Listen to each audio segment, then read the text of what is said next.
Hi అండి. Welcome back to my channel. మీలో ఎంతమందికి సేమియా ఉప్మా ఇష్టమో కామెంట్లో కామెంట్ చేసేయండి. నేనైతే ఈ మధ్య ఎప్పుడు సేమియా ఉప్మా చేసినా కానీ ముద్దగా అయిపోతుంది. మరి నేను చేసే ప్రాసెస్ ఏమన్నా తప్పు ఉందా, లేదంటే ఈ సేమియాలు బాగాలేవో నాకైతే అర్థం అవ్వట్లేదు. కానీ ఎప్పుడు చేసినా కానీ ఇలాగే అయిపోతుందన్నమాట.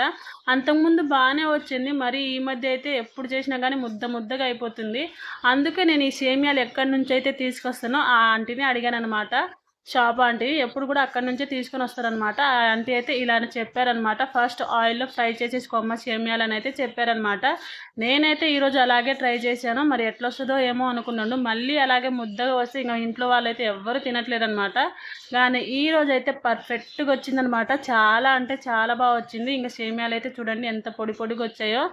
ఇంకా మా విహానికైతే తెగ నచ్చేసిందనమాట. వాడైతే కడుపు నిండా తినేసిండు. ఇంకా నేను కూడా తినేసాను అనమాట. చాలా బాగా వచ్చింది. మీరు ఎప్పుడైనా ట్రై చేస్తే ఇలా ట్రై చేసి చూడండి. వీడియో నచ్చితే లైక్ చేయండి.